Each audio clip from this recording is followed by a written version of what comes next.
kahit na tayo nananatili sa ating pagkakasala, nawawalan tayo ng pagmamahal sa Diyos.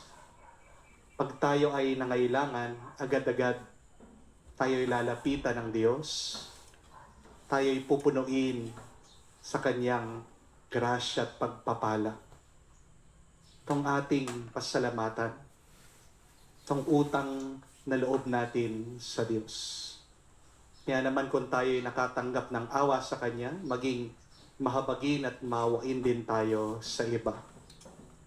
Aminin natin ang mga pagkakataon na kung saan alam natin, nakita natin, narinig natin pangangailangan ng iba, pero wala tayong ginawa. Nagpatuloy pa rin tayo na para bang wala tayong nakita.